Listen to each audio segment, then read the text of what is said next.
Hey les amis, c'est Greg, votre coach confiance en tout temps, expert en communication au sein du couple, gestion émotionnelle, développement personnel et confiance en soi. J'espère que vous allez bien ce lundi 20 mars 2023. On arrive bientôt au printemps, les oiseaux roucoulent, c'est la saison des amours pour la plupart des espèces sur cette planète, mais pour vous c'est certainement toute l'année.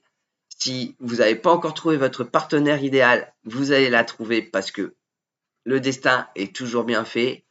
N'oubliez pas de rester positif dans votre tête, vous attirez du positif et une personne qui vous correspond. Ma petite phrase de positive attitude aujourd'hui.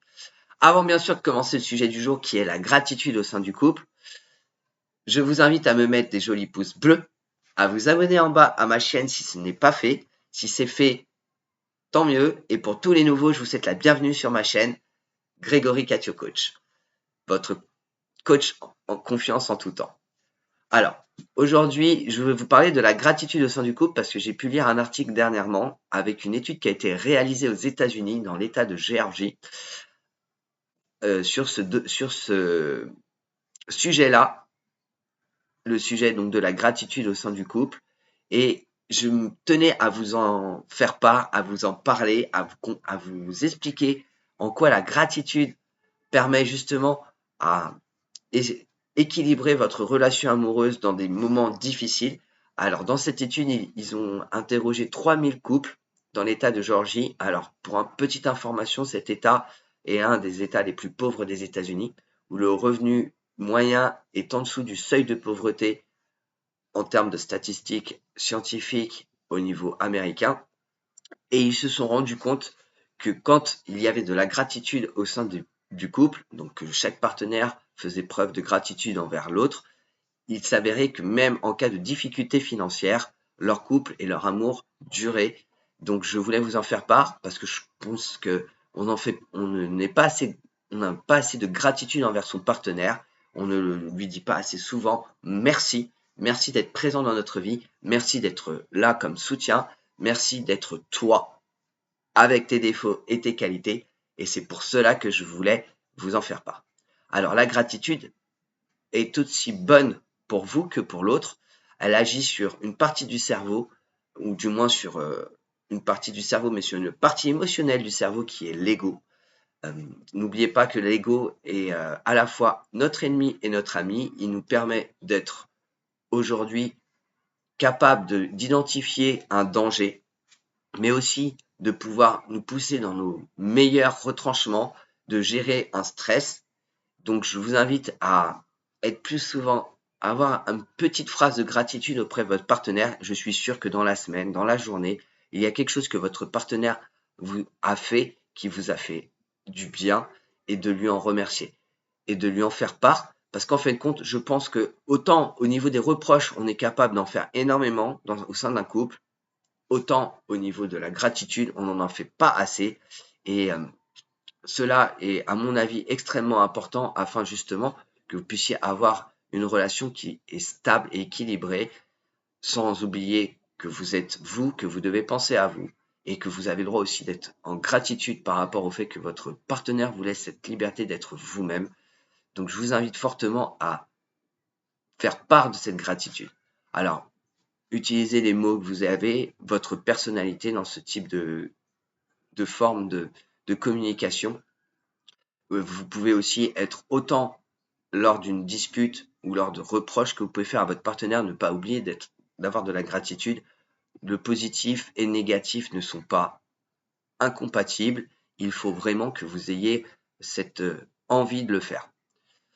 Dans cette étude, ce qui m'a fait beaucoup, m'a fait beaucoup réfléchir, c'est que justement, il disait qu'en cas de désaccord, en cas de problème financier ou autre, comme le seuil de pauvreté et comme ils sont dans cet état-là, majoritairement en dessous du seuil de pauvreté au niveau financier, ils ont pu se rendre compte à 75% que les couples étaient heureux malgré ces problèmes-là, parce qu'ils faisaient preuve de gratitude. Peut-être le faites-vous aujourd'hui, et je vous invite donc à continuer à faire preuve de gratitude, mais à ne pas être trop lourd. Ne soyez pas toujours en grâce, parce que si je dis qu'il n'y en a pas assez, en faire trop paraît artificiel, faux en l'occurrence. Donc, soyez équilibré dans la gratitude. N'oubliez pas de faire part de vos besoins et de faire part à votre partenaire d'un petit mot gentil si elle ou il respecte vos besoins. C'est important. Normalement, ça devrait être naturel chez nous, naturel entre deux personnes. Mais si je fais cette vidéo aujourd'hui, c'est que ce n'est pas le cas. J'ai pu le remarquer autant dans mes coachings que aussi dans mes propres relations sentimentales. Je ne faisais pas assez preuve de gratitude et ma partenaire n'en faisait pas assez de preuve de gratitude. Donc, je vous invite fortement, voilà, à laisser ce petit mot, ce petit geste de gratitude envers votre partenaire. Il n'est pas nécessaire, en l'occurrence, de rester dans une relation où vous n'en avez pas. En clair, si vous êtes demain ou aujourd'hui dans une relation où votre partenaire n'a pas cet effet-là, et attention, le pervers narcissique, et je reviens un petit peu là-dessus, ne vous fera pas de gratitude. Il vous fera peut-être des compliments contre, en grande partie, des reproches, des critiques, voire vous fera perdre confiance en vous. Mais dans le cas inverse, si vous avez une relation qui est compliquée ou difficile, n'oubliez pas ces bons moments passés avec votre partenaire et de le remercier pour ces bons moments. Et en cas de rupture, afin que celle-ci se passe si possible le mieux possible, parce qu'il n'est pas toujours facile d'accepter la rupture pour celui qui se fait rompre, mais aussi d'accepter la rupture pour celui qui rompt, de ne pas oublier de remercier pour ces bons moments. Alors la phrase bateau, en cas de rupture, tu es quelqu'un de bien, tu trouveras quelqu'un de mieux, je vous invite quand même à l'éviter. Il y a des phrases ou des expressions qui sont à éviter en cas de rupture, même si ça représente une gratitude. Voilà. Alors, bien sûr, ça nourrit l'ego, et oui, et c'est très bon, c'est extrêmement bon, mais ça vous nourrit aussi vous.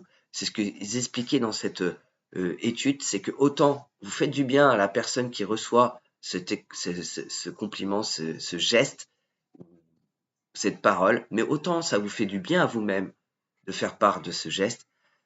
Et en fin de compte, si ça vous fait du bien, pourquoi ne pas le faire? Alors cette vidéo sera un peu plus courte que d'habitude parce qu'en fait le sujet est très court. Il n'y avait pas 36 000 choses, mais je tenais vraiment à vous apporter cette vidéo parce que j'ai trouvé cet article très intéressant et nécessaire et je ne trouve pas beaucoup de coachs qui parlent de cette gratitude. Donc je me suis dit, je vais vous en parler. Peut-être cela vous aidera dans votre relation actuelle. Donc si mon conseil ou mes conseils vous ont été utiles, n'hésitez pas à me laisser un petit commentaire en bas.